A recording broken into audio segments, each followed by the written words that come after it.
कांग्रेस संदेश यात्रा करने की आवश्यकता क्यों पड़ी? एक तरफ राहुल गांधी जी जो कन्याकुमारी से कश्मीर तक 3,500 किलोमीटर चले,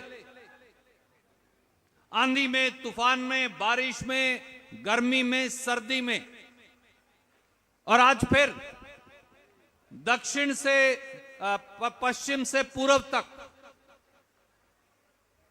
इंफाल, मणिपुर से लेकर और महाराष्ट्र तक 6,500 किलोमीटर की यात्रा कर रहे हैं। प्रदेश के हर कोने के अंदर कुमारी शैलजा जी, मैं, किरण जी और हम सब इस कांग्रेस संदेश यात्रा का संदेश एक एक कोने में खड़गे जी और राहुल जी का संदेश लेकर जा रहे हैं। पर बुजुर्गों, साथियों, यह संदेश है क्या? हम ये यात्रा क्यों कर रहे हैं? इस यात्रा की काका आवश्यकता क्यों पड़ी? कांग्रेस संदेश यात्रा की आवश्यकता इसलिए पड़ी कि लगभग 9.5-10 साल पहले जब हरियाणा के अंदर भारतीय जनता पार्टी का शासन बना, तो एक बहुत बड़ी उम्मीद कांग्रेस को नकार के लोगों के मन में जगी कि मनोहर लाल खट्टर जी और भारतीय जनता पार्टी पूरे हरियाणा की दिशा और दशा बदल देंगे। नरेंद्र मोदी और मनोहर लाल खट्टर जी ने कहा हरियाणा के किसान को कि लागत पर 50% मुनाफा देंगे, किसान के खाद की कीमत, किसान की बीज की कीमत, किसान की बिजली की कीमत, किसान की जमीन का किराया, किसान की मेहनत की कीमत, फसल की कीमत के अंदर जोड़कर उस पर 50% मुनाफा देंगे। फिर एक और जुमला छोड़ दिया, बोले 2022 तक हरियाणा और हिंदुस्तान के किसान की आय दुगनी हो जाएगी। यह भी कह दिया कि एक एक मजदूर के घर में, एक एक खेत मजदूर के घर में रोशनी का एक नया दिया जलाकर दिखाएंगे, हर घर के अंदर रोजगार दिलाकर दिखाएंगे। यह भी कह दिया कि हर आदमी के खाते में 15-15 लाख जमा करवाएंगे और नौजवानों को 2 करोड़ नौकरियां हर साल देंगे। हरियाणा वालों ने सोचा 30-40 लाख तो तारे भी बनने आएंगे, काम चल जाना उतने में। इससे फालतू तो अपने मतलब बेरोजगार बालक 50-60 लाख अगर लग जाएं तो काम चल जाना। पर मेरे बुजुर्गों, साथियों, आज 10 साल बीत गए। एक सरकार दिल्ली में है और उन्हीं की सरकार हरियाणा में, और एक मलाई खाने वाला व्यक्ति जो अपने गवांड से बना वो उनकी गोदी के अंदर बैठा है, जिसको जजपा कहते हैं। पिछले 10 साल के अंदर सबसे बड़ा आक्रमण अगर कहीं बोला तो वो पेट और पीठ एक करके धरती से सोना पैदा, कैथल, नरवाना, उखलाना, बरवाड़ा, नारनौद, पेवा, असम, कुरुक्षेत्र, थानेसर, लाडवा, पूरे हरियाणा का किसान, पंजाब का किसान, हिंदुस्तान का किसान हरियाणा में दिल्ली के बॉर्डर पर पैदल चलकर गया, कोई ट्रैक्टर में गया, कोई गाड़ी में गया। दिल्ली के शासक के दरवाजे पर दस्तखत देने, दिल्ली के राजा से न्याय मांगने किसान के लिए, उसके फसल की कीमत मांगने, भीख मांगने नहीं। मनोहर लाल खट्टर और दुष्यंत चौटाला ने उन लाखों किसानों के रास्ते में हरियाणा के बॉर्डर के ऊपर रोड़े बिछा दिए, बड़े बड़े सीमेंट के बोल्डर लगा दिए, नस्टर लगा दिए, पुलिस के अमले लगा दिए, तोप और बंदूकें की और उस संगीने पुलिस की लगा दी, और कहा हिंदुस्तान और हरियाणा का किसान अपने देश की राजधानी के अंदर न्याय मांगने नहीं जा सकता, देश के प्रधानमंत्री से मिलने नहीं जा सकता। किसान ने फिर भी शांति प्रिय तरीका अपनाया, ना हमने बैरियर तोड़े, ना हमने किसी को मारा, ना किसी का नुकसान किया, वहीं धरने पर बैठ गए। 1 साल से अधिक वो धरना चला, क्योंकि किसान के खेत के अंदर मुट्ठी भर उद्योगपतियों को पूरे हिंदुस्तान की खेती की जमीन बेचकर गुलाम बनाने के षड्यंत्र के खिलाफ वो धरना था। 700 किसान शहीद हो गए, आए दिन एक लाश घर आया करती थी। आज फलां की मौत हो गई, आज फलां किसान शहीद हो गया, आज फलां खेत मजदूर शहीद हो गया, आज फलां बहन का सिंदूर मिट गया, आज फलां के बच्चों के सर से साया उठ गया, आज फलां की बहन जो है उसके राखी बांधने वाला अब कोई नहीं रहा। परंतु हरियाणा और दिल्ली की सल्तनत में बैठे हुए भारतीय जनता पार्टी के शासकों को दया नहीं आई। ना दुष्यंत चौटाला को, ना मनोहर लाल खट्टर को, ना नरेंद्र मोदी को। सरकार ने उनकी सुनी नहीं। हमको क्या कहा करते थे, हम कौन हैं? मैं आज याद दिलाना चाहता हूं, आपका एक अजीज बेटा और भाई हमें कहा करते थे हम नक्सलवादी हैं, हमें कहा करते थे हम उग्रवादी हैं, हमें कहा करते थे हम मवाली और गुंडे हैं। ये भारतीय जनता पार्टी के केंद्रीय मंत्री और प्रांतीय मंत्री कहा करते थे। आखिर में ये आपकी ताकत थी, यह आपकी ताकत थी कि दिल्ली की सरकार को, हरियाणा की सरकार को आपकी ड्योढ़ी पर झुकना पड़ा। यह ताकत थी जो हमारे सामने बैठी। यह वो सरकार है जिसने वादा किया कि एमएसपी की गारंटी देंगे। यह झूठ बोलकर हमारा धरना उठवा दिया, परंतु आज तक एमएसपी की गारंटी मिली नहीं। हिंदुस्तान और हरियाणा की सरकार वो सरकार है जिसने खेती पर टैक्स लगा दिया। क्या यह सही नहीं कि तेरे खाद के ऊपर 5% जीएसटी है? मंडी के हमारे भाई और साथी यहां बैठे हैं, सुन रहे, उनसे पूछ लीजिए। आपकी कीटनाशक दवाई पर 18% जीएसटी, आपके ट्रैक्टर पर 12% जीएसटी, खेती के सारे उपकरणों पर 12% जीएसटी। 75 साल में किसी की हिम्मत नहीं हुई, हमारी सरकार भी थी और सरकारें भी आई, किसी की हिम्मत नहीं हुई कि तेरे के खेती के ऊपर, किसान के ऊपर जीएसटी लगा दे।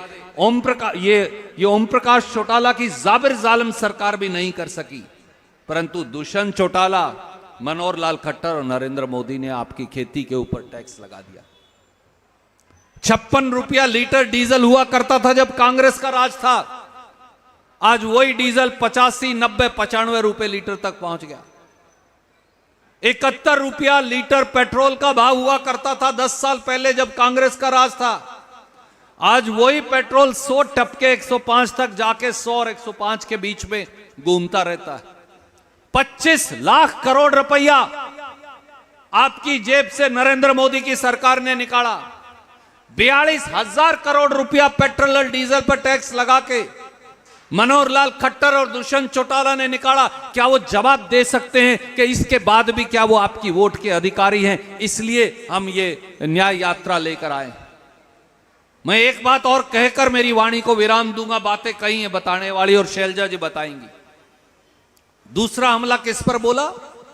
दूसरा हमला इस सरकार ने बोल रखा हमारे बच्चों पर। श्वेता ढुल जी यहां खड़ी, नौजवानों के लिए ये लगातार लड़ती। हमारे जो बच्चे हैं वो गुणी हैं, काबिल हैं, शिक्षित हैं, पर उनके लिए आज रोजगार नहीं, नौकरी नहीं। ये तो फौजी हैं, मेरा भाई फौज के अंदर, एयरफोर्स के अंदर नौकरी करके आए। ये एक फौजी की बेटी है मेरी बहन, परंतु आज क्या करने लग रहे हैं? पहली बार हिंदुस्तान में किसी दुनिया के किसी देश में ठेके पर फौज लगाने लग रहे हैं। 4 साल के लिए फौजी भर्ती करेगा, 4 साल के लिए फौजी भर्ती करने लग रहे हैं। 1.5 लाख नौकरियां जो कोरोना के समय से पक्की फौज में लगनी थी, उन बच्चों को भी नहीं लगाया, 4-4 साल के लिए लगाएंगे। मैं आज आपसे पूछता हूं, आपका बेटा, आपका भाई, जब आप किसी नौजवान को स्टेन गन चलाने की ट्रेनिंग दोगे, उसको तोप चलानी आएगी, बम बनाने आएंगे, गोले चलाने आएंगे, AK-47 चलानी आएगी, 4 साल के बाद आप उसे घर भेज देना, वो भूखे पेट क्या करेगा बच्चा? वो बच्चा 18 साल की उम्र में जो भर्ती होगा, जो इस समय होने लग रहे हैं, 2 साल बाद बच्चे वापस आने शुरू हो जाएंगे। अभी तो 1 साल ही हुआ है, 2-3 साल में आने शुरू हो जाएंगे। 22 और 23 की उम्र में, जब शायद उसकी शादी भी नहीं हुई होगी, वो बच्चे जब वापस आएंगे अपने, वो क्या करेंगे? उसको पिस्तौल चलानी आती होगी, उसे AK-47 चलानी आती होगी, उसे तोप चलानी आती होगी, उसे बम बनाना आता होगा, पर उसके पास रोटी नहीं होगी। बच्चा वो क्या करेगा? आप समाज में हमारे बच्चों को कहां धकेलने की कोशिश कर रहे हो खट्टर साहब? नरेंद्र मोदी जी क्या इस बात का जवाब दोगे? 47 पेपर लीक हो गए, सारे पेपर मंडी के अंदर बिकते हैं। हमारे बच्चे जब नौकरी मांगने जाते उन्हें नौकरी नहीं मिलती, क्योंकि HPSC Hera ferry service commission बन गया है और एचएसएससी वो क्या बन गया? हरियाणा सर्विस सेल काउंटर बन गया। एचपीएससी और एचएसएससी भ्रष्टाचार के अड्डे। शैलजा जी कांग्रेस की अध्यक्षा थी, मैंने हम सारे साथियों ने एचपीएससी का घेराव किया, वहां से करोड़ों रुपए की अटैचियां निकली, करोड़ों रुपए की अटैचियां निकली। मैं आपसे पूछता हूं, आपका बेटा और भाई, आपका गवांडी एचपीएससी में करोड़ों रुपए की अटैचियां किस लिए आई? रिश्वत की नौकरी के पैसे नौकरियां बेचने लग रहे थे, मंडी लगाकर आपके बेटा और बेटी की नौकरी बेचने लग रहे थे। तो हमारे बच्चे जाएंगे कहां? बहन जी, ये पूरा इलाका वैसे तो उखलाना, नरवाना, कलायत, कैथल एक इलाका है, इसलिए आप इस इलाके की बाशिंदे, मैं मानता हूं कि आप दोनों इसी इलाके के बाशिंदे। अपने काका, ताऊ, दादा, पिता, चाहे दलबीर सिंह, चाहे शमशेर सिंह, उन्होंने इसी इलाके की राजनीति की, इसी इलाके से उन्हें सम्मान मिला। परंतु हमारे बच्चे करें क्या? 250 आईलेट्स के सेंटर तो कैथल में खुले हुए हैं।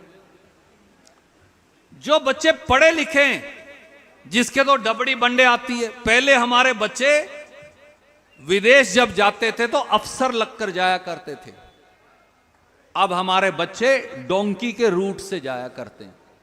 ये इस देश का दुर्भाग्य हो गया। डोंकी रूट से हमारे बच्चों को जाना पड़ता है, हमारी लड़कियों को जाना पड़ता है, लड़कों के साथ साथ बेटियां भी जाने लग रही हैं। एक एक गांव से, कोई गांव उठा के देख लीजिए, कलायत कैथल का, पुंडरी का, गुलाची का कोई गांव उठा के देख लीजिए, 50 बच्चे, 60 बच्चे, 70 बच्चे विदेश चले गए हैं। अपने पड़ोस में नरूखेड़ी गांव पड़ता है करनाल में, बिल्कुल गवांड है अपना। आज गोगी भाई आए नहीं है, वहां से एमएलए हैं सन से। 30 लाख रुपए देके डोंकी से विदेश गया, 40 लाख रुपए देके घरवाले उसकी लाश लेकर आए परसों। उसकी बेवा ये पूछती है मेरा क्या कसूर है? उसके 2 बालक हैं छोटे छोटे, वो पूछे हमारा कसूर क्या है? 30 लाख रुपये देके डोंकी से विदेश गया, वहां पार नहीं कर पाया, वहीं मर गया। 40 लाख में उसकी लाश उल्टी आई। हमारे बच्चे पहली बार आपने वीडियो देखा होगा, मनोहर लाल खट्टर जी, दुष्यंत चौटाला जी, हमारे बालकों को आप तो नौकरी देते नहीं, अब क्या कह रहे हैं? अगर कड़ियां झगड़ा हो रहा हो, आप उस शहर में अपने बालकों को भेजा। क्यों फौजी साहब? आप वहां फोन करके भाई उल्टा आ जा, वहां झगड़ा होने लग रहा है। आप ऐसे शहर में कहीं नहीं भेजते जहां आपस में बम गोले चल रहे हो या मार काट मची हुई, अपने बालक को उल्टा बुला लेते हैं। मनोहर लाल खट्टर और दुष्यंत चौटाला क्या कर रहे हैं? इजराइल में दंगे फसाद हुए, 50,000 या लाख आदमी मर चुके। ये न्यूक में हमारे बालकों को, तुम इजराइल जाके मजदूर बन जाओ, बजाय उन देशों में जहां झगड़ा हो रहा है अपने बालकों को उल्टा लाने का, ये न्यूक में तुम मरने के लिए वहां चले जाओ। बालक भी क्या करें? बालक भी कहने लग रहे हैं यहां भूखे मरने से अच्छा है इजराइल जाके 20,000 की नौकरी में मैं गोली खा के मर जाऊं। ये बच्चों की हालात इन्हें कर दी। इसलिए कांग्रेस संदेश यात्रा, मैं और लंबी बात नहीं करूंगा, शैलजा जी अपनी बात कहेंगी। मैं आपको केवल साथियों एक ही बात कहता हूं, मेरे बुजुर्गों, काका, ताऊओं, भाइयों, मारोगे हम तो फिर भी तारे हम, रखोगे फिर भी तारे हम, अपना मारे छा में गेड़। कुमारी शैलजा या रणदीप सिंह सुरजेवाला किसी पद की लड़ाई नहीं लड़ रहे। हम राहुल गांधी जी का, खड़गे साहब का संदेश लेकर चलें, कांग्रेस पार्टी का झंडा लेकर। हम पदों की लड़ाई नहीं लड़ रहे, हम सत्ता परिवर्तन और व्यवस्था परिवर्तन की लड़ाई लड़ रहे हैं। सरकार भी बदले और भाई सरकार के ऊपर तारी काठी भी हो। सरकार बदले तारा हिस्सा ही ना हो, तुम क्या करोगे? फिर क्या फायदा माँ जी? क्यों बहन जी? सरकार बदले, ये लड़ाई राज लाने की लड़ाई है। ये लड़ाई हरियाणा का राज बदलने की लड़ाई है।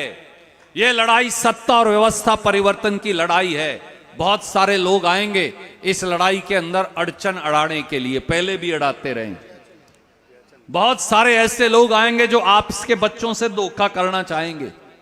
बहुत सारे लोग ऐसे आएंगे जो आपका खेत खलिहान मंडी की ये दुकान चोर दरवाजे से लुटवाना चाहेंगे। आपको इस बात की रखवाली करनी है। दुष्यंत चौटाला ले गया ना लूट के पिछली बार अपनी,